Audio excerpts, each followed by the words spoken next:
What's up, Thomas Engbers here, ilovetraining.net, and today I'm here at AKA Thailand in Phuket with Genah Fabian. Yes. Welcome. Hi. So Genah is a Muay Thai and soon MMA fighter. MMA fighter, yeah. So, it's all about training today, so why do you love training? Why do I love training?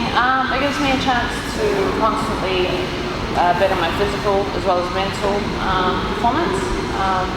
As well as constantly test myself in all physical facets as well as mental. So. Okay. And how did you first get into training? I first got into training. My background for many years was track and field. Okay. So I started from 6 years old. All right. Started competing and going to little athletic nights and ran at clubs, school level, and then later on as I came through to the pros and broke into my teens, national level and international level for track and field. So that's how it all started, and I did that till from when I was 6 years to 19. Cool. Which events did you do? My specialties were 100, 200 and triple jump. Okay. Yeah. All right. Cool. And then now you got somehow rolled into the fighting world. So how did that happen, going from track and field into fighting? Yep. So like I said, ran until I was 19, 20 years old. I suffered my first real injury doing track and field. Tore my hamstring right off my left one. And so, complete tear? Yeah, okay. Complete tear. So it was grade 3. Okay. So, that took me out, forced me out for a whole year. Did a lot of rehab, and came back. And mentally, I think at the time, that being my first injury, more so mentally affected me, trying to come back and actually not being as strong or as competitive as I was. Yep. So that was being at that age as well was kind of a mental barrier for me to overcome. Okay. I then moved from New Zealand to Australia, where I got approached to join surfboat rowing. Okay. And then later on branched into stillwater rowing. So I then went from that to giving rowing a try, complete noob. Yep. No experience whatsoever in a boat or on the water. Yep. And did that for a couple of years. Competed on the Australian circuit, got to a really high level. Even got close to Olympic selection. Okay. Then again had a back injury where I had a bulging disc at the time. Throughout this period, I was also coaching as a job, and so it affected everything. It affected a lot. I had to completely take time off, as well as from work, not just my training, and sport, and competing at the time. And then as I was coming back and getting all the treatments and everything like that to rehab and get better again, the only thing I could do was body weighted movements. Yep. And that's what kind of brought me full circle to doing Muay Thai. Okay. Yeah. All right. And how long have you been doing Muay Thai now? Training Muay Thai now just under 3 years. Okay. From putting on a pair of gloves to now where I'm fighting professionally and for a living. Yeah. Cool. So fighting itself actually a year, but training Muay Thai last week. Yeah. Okay. And what does a training week look like for you right now? You know, now? What is it? What do you do? Well, currently I'm actually training for my first MMA fight, so my first MMA pro debut. So we're in there with the pro team Monday to Friday from 11 to 1 o'clock every morning. What do you do then? And so that during the sessions? So Monday, Wednesday, Fridays are our hard sparring days. Okay. So at the moment it can range from 6-minute Shark Tank rounds if you've got a fight leading up, or a lot. Maybe explain what is a Shark Tank? Yeah, so Shark Tank is when so for those who have fights coming up,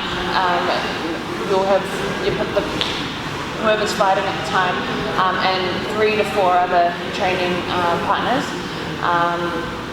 come in on rotate every minute or every 2 minutes.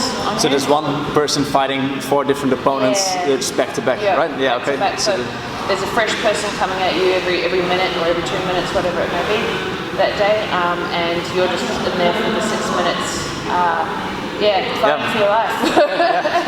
See? And how many of those rounds do you typically do in a session like that? So emulate the fight. So if it's a 3-round fight or a 5-round. For me, I've got my particular fight's a 3-round fight, so 3 5-minute rounds. So I'm doing 4. Okay. And for others who may have 5-minute rounds, they'll do 6. Okay. So for me at the moment, it's 4 6-minute rounds. Okay. Emulating the fighters as close or as much as possible. Okay. Yeah. And what else? I mean, because you're in there for an hour and a half, right? So what else do you do? Yep. So a good full warm up, about 30 minutes is initially what we do. So. And what kind of stuff? Like, because I think a lot of people, they have no idea how fighters actually train, so what kind of warm-up do you do? Do you do cardio? Do you do stretching? Or? So we stretch, we mobilize, we do a lot of body weight movements, as well as body weight activation, things that, whole body stuff that we're obviously going to be using for our main workout or our main work. Stretching, mobility, body weight movements to activate all the main muscle groups. Then we'll go into sport-specific drills, light shadow boxing, wrestling drills, ground drills, maybe some striking drills. And that's all more technique based? Based, more specific. And then on the other days where we're not sparring, we're not doing those sharp tech rounds, we're focusing on wrestling and the jiu-jitsu side of MMA. Okay. So that's another big part of the training. Okay, cool. So that's in the mornings, and then what else do you do? So I'll mix at the moment, currently I'll be mixing my regimen up between striking and Muay Thai, as well as intense cardio. So that'll consist of our AKA airdyne sessions, or which go for 30 minutes. So that's 1 minute on, 1 minute off. But the minute off is on the airdyne bike, right? And the minute on is doing specific technique work, whether it be bag drills, pad work, work on the dummy, partner drills. Wrestling specific or jiu-jitsu ground specific. And then in between on those off minutes, then you're still moving on the airdyne bike, right? Really off in terms of recovery. It's more active recovery. And is it 30 minutes straight, or are there breaks in between? 30 minutes straight. Okay, just one, 15 times basically. 31-minute rounds in total, back to back to back. So it's very intense.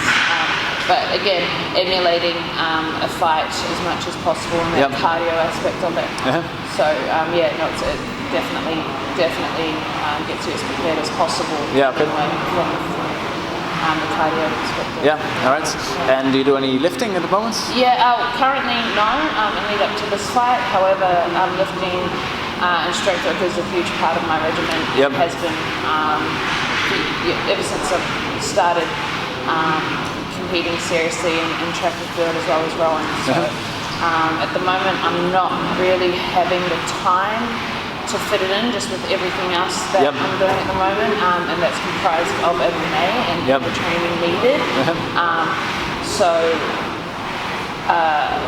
Not yet, not currently. So not right now, but right now. Once your fight is over or before, what's your lifting schedule routine? What does it look like? So I was lifting about 3 times a week, and it's mainly compound movements, heavy posterior chain based work, deadlifts, squats, GHD work, single leg kettlebell stuff, lunges, barbell lunges, all that sort of thing. And do you do kind of a full body workout 3 days a week, or do you split it up? Or? I split it up. I do more of a pressing, so upper body pressing day, and then the other 2 days will be more posterior chain based. Okay, both upper and lower body on those other days. So. The other days more lower body specific and core. And the other days, pressing and upper body. Okay. And what kind of sets and reps schedules do you like to use? Depending at where I'm at in terms of fights coming up or time off. When I do have a bit of time off, I like to build my strength base up and get those numbers so you go heavier, so heavier, lower reps. So and what's low reps for you? Because that's different for everybody too. Yeah, so 5 to 1. So I generally do them 1 rep max, 3 rep max, and 5, and that's what I work off in a single, like in a phase. Yep. And then so you do like in a 3-week block, a 5, 3, and then the single in the 3rd week. Yeah, well, no. Actually, what I do, I'll go for 1 to 5. So one of my leg days or posterior chain days will be getting to a 1 rep max. Yep. Whether it be a front squat or a back squat, and then my other day will be to a 5 rep max. Okay. And so then by the end of that cycle, that month or 6 weeks, it will be testing my 1 rep max. Yeah. Okay. So I'll also being able to get a total for my 5 as well, but the focus being on that 1 rep max. Yeah. Okay. So, all right. And do you do a lot of assistance work after that? Yeah. Supplementary stuff, most definitely, as that helps the whole package, I guess you can say. Yeah, and obviously I know the imbalances and things that I've got and need to work on. Like I mentioned before, having past hamstring issues and things like that. It's always been something that I've had to keep up with and work on and get achieve as much balance as I can.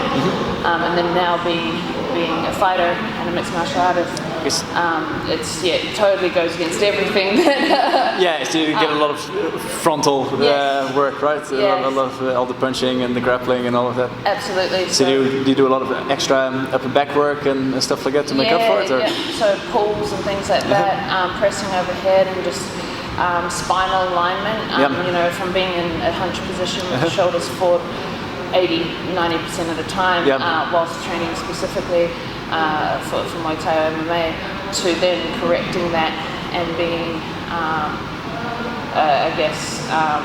in proper alignment for everyday life. Good. And you, because you spent some time at Westside Barbell, right? So for those that don't know, Westside Barbell is probably the powerlifting mecca of the world. And strongest gyms in the world. So I've never been able to go there. I've never been to the States, period. But I've learned a lot from Louis Simmons and all of that. So tell us a bit more about your time there. How did you get in there, and what did you do? So I was I moved to Columbus, Ohio, where Westside Barbell is based. A couple of years ago. This was while I was rowing, actually, and I had a stint there with Ohio State College over there. You rowed for them? Yeah, it's part of their training squad. And so I was there, and then got approached by a friend who was also training there, who was a high-level athlete, fighter actually, and brought me in one day. Spoke to Louis, met all the guys there, and it was very cool. And he was like, "Oh, you're strong for a skinny girl," and he was looking at me like I was skinny. Then I met at all his powerlifting girls, and I saw why they were beasts, they were huge. The women were just, and the men, were insanely strong. And so I did feel small for once. I'm 6 foot tall.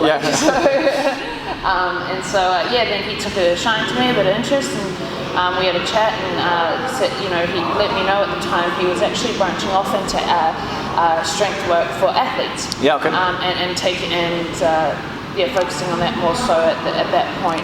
So he wanted to get just for the people that don't know, like it's originally a powerlifting gym, right? So originally a powerlifting gym for the last.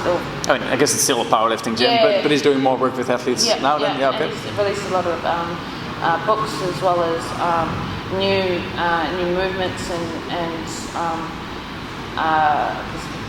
strength-specific things for athletes over the past few years. The training with bands and chains and stuff like that. He's kind of, I'm not sure if he invented it, but he definitely popularized it in the Western world. So techniques there. So what was your training there? That was it. So training like a powerlifter, not so much, not like they were, not like those powerlifters and those athletes were. We were doing more supplementary stuff. Did you have though like the max effort day and the speed day and that kind of setup? It was. Westside has, or? It was actually specific muscle groups that he focused on that were sport specific to the athletes. Yep. So if it was a fighter, he'd have them doing more like agility and explosive power stuff, yep. Emulating that. If it was a track athlete, same thing, and testing things like the deadlift max and near squat max by the end of the week, but it was a lot more supplementary stuff. Yeah, okay. So it wasn't like, okay, this is the Westside program, and no matter you're a powerlifter or you're a fighter or a rower, we train you like a powerlifter. It was really adapted to the specific needs of the athlete. Yeah, exactly. And he had his powerlifters doing what they do and doing their thing on that side of the gym, and then his athletes, set up specifically to harness and target what the movements that awesome. they need. What was the atmosphere like in the gym? Really raw and airy and old school. It was so cool. It was so cool because I knew who Louis was and had followed and read and watched a lot of his footage prior to actually meeting him. And so it was really cool to finally actually be in his mecca, like his gym, and it was so old school, so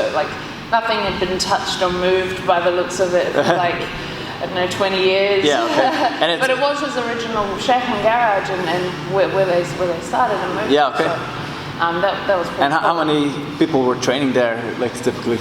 At a time, he had his powerlifting guys, and they all compete quite frequently throughout the American circuit. So, but is it a group of 10 guys, 20, 100? Yeah, there was they range from about 10 to 15 every morning when we were there, and it comprised of his powerlifting guys and a few of the athletes he was working with, including myself at the time. So. That was pretty cool. So, but not too many. It wasn't like a. It's not like a public gym, right? Yeah, public fitness first style gym or anything like that. It's invite. I think Louis would be very offended if you compared him with fitness first. No. It wasn't like a swipey card to come in and you sign off at the gate. No, it's his guys only, invite only. You had to be competing for him or know him or be asked by him. Yep. So the fact that I was able to train there. That's awesome. Yeah, it was pretty cool. Did you make a lot of progress in that time? How long were you there? So I trained with Louis for about 6 weeks, almost 2 months while I was living there. In Columbus. And definitely. First week, I mean, he said, he pretty much told me I was nowhere near as strong as I needed to be. Told him this and this, and we need to, make stronger, and it was all about getting stronger. What were the points that did you need to work hips, on? Glutes, hammies, and those areas. Just with my prior work that had happened, my prior injuries. I was very aware that I was kind of lacking absolute strength in those areas, and there were areas that I needed to get back or on par with where it should have been.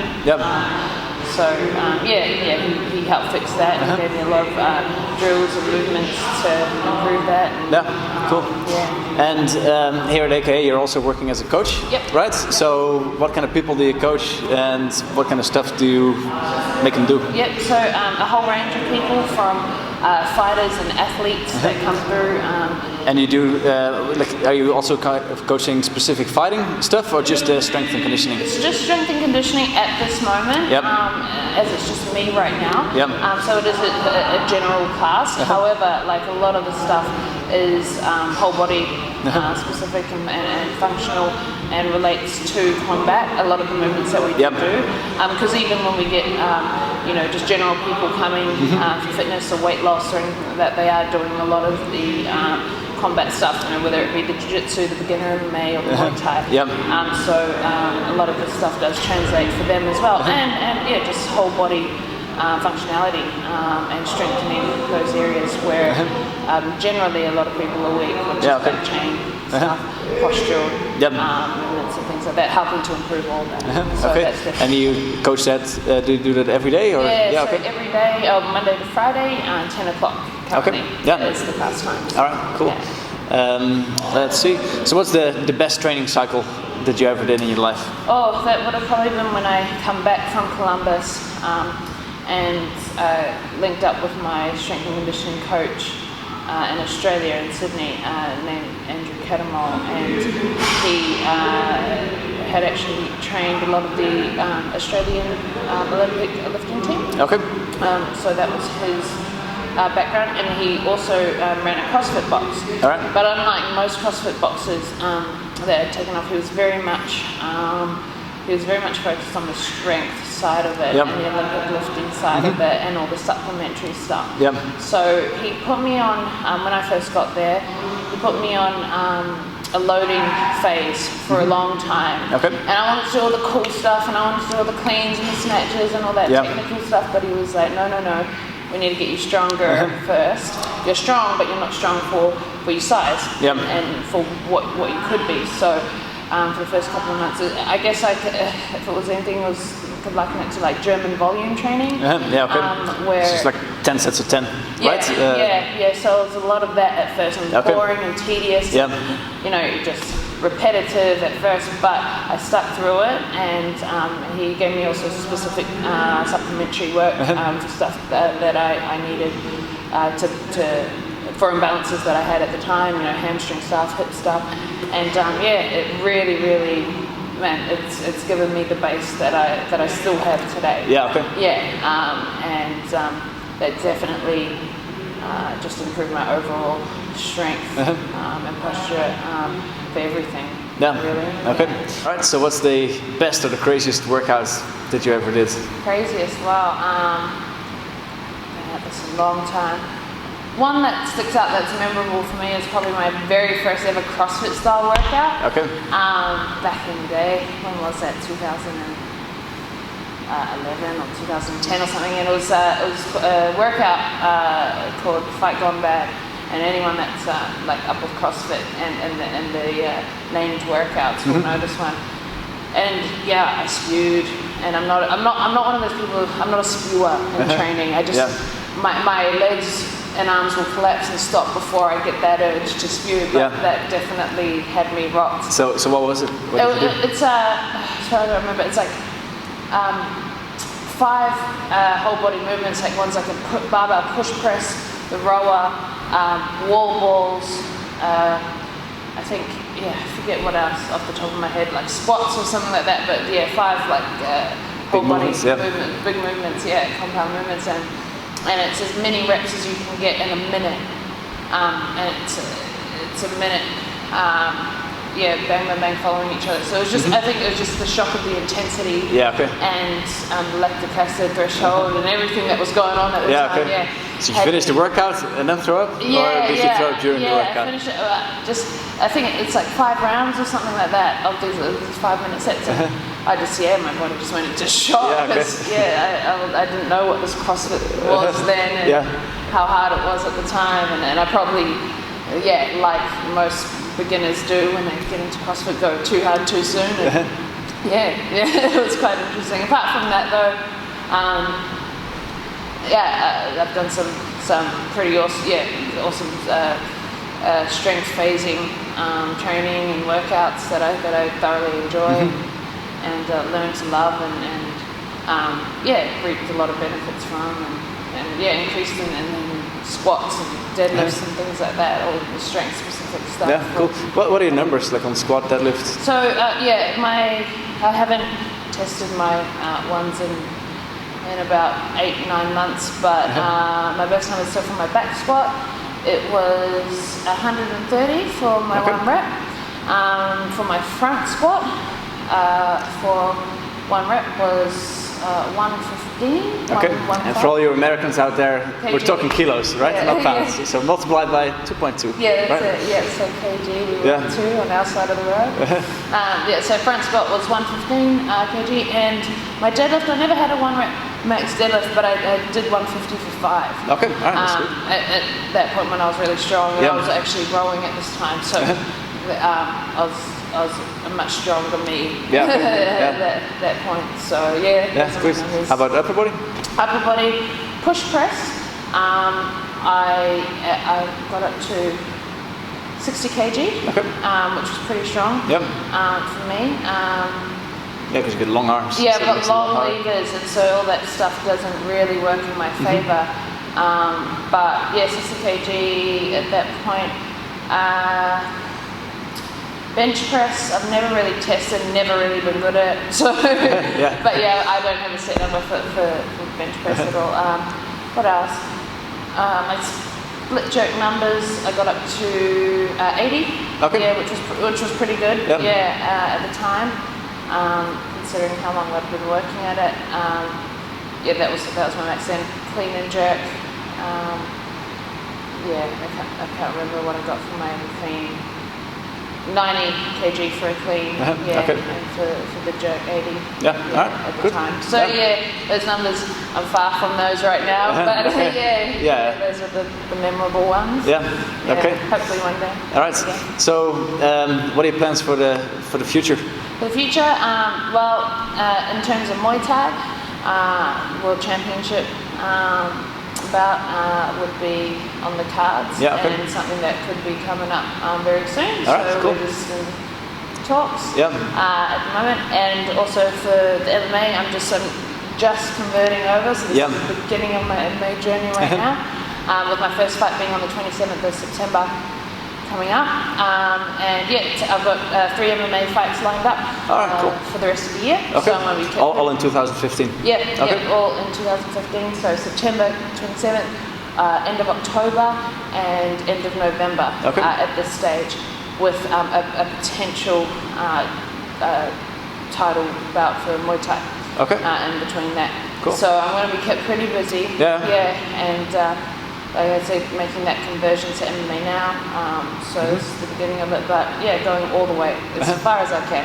Awesome. So UFC, that's she's going. That's it. So, I mean, training with these beasts every day and all these professional guys who have been at it for a long time is, really teaching me a lot, and the quality coaches that we have here, and all the support that I have with our fighting family, and our team here.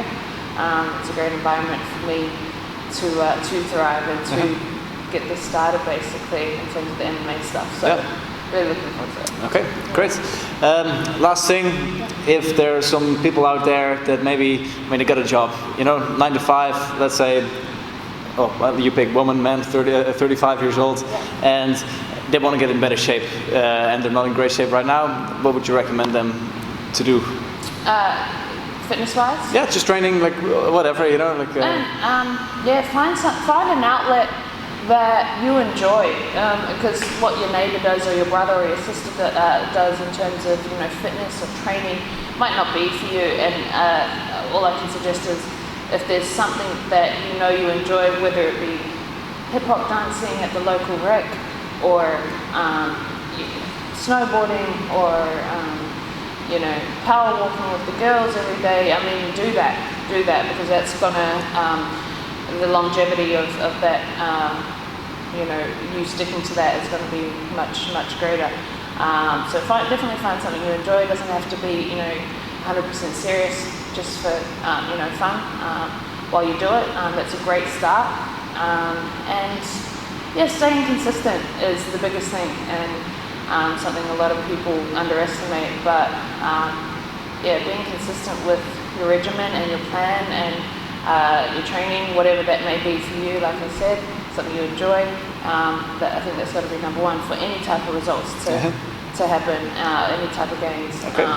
So that's the politically correct answer. So how about we got somebody that just want to get in the best shape of their lives, like they want to become, they want to become the strongest, best version of themselves. Would you recommend to those people? If that's the case, and then you're wanting to commit wholeheartedly to a sport or to a training schedule, align yourself with the best is a big start, and making that happen if you can, or getting as close to it, because that definitely helps, and being around like-minded people and quality training partners and quality people you can learn from, quality coaching is a big part of it, to better yourself and to grow and to get the best out of you. And also, staying diligent, staying consistent and resilient. Like, you're not going to get there straight away or anytime soon. So you've got to just fight through those days and fight through those learning curves and those initial beginning phases and humps and setbacks, and keep going. Keep going with it. Yeah, resilience. Yeah, cool. So how can people learn more about you, get in touch with you, or whatever? Yep. So I'm on Facebook, Genah Fabioso, as well as Instagram, Genah Fabioso. Those are my two main social plugs right now. I'm working on an athlete's page when I get the time. When I'm not being an athlete. But no, that's all coming, and that's it from me for now. So and if they actually want to train with you, like if somebody happens to be here in Phuket, by all means come through to AKA Thailand. I'm always here, so you'll bump into me or ask around for me. But contact me via my Facebook or email JenahFabian23@gmail.com if you have any specific questions or just want to have a chat or arrange some training while you are here. It's probably the best way for me. Okay, awesome. All right, thank you very much. Thank you. Great to have you. Thanks very much. Thanks for having me.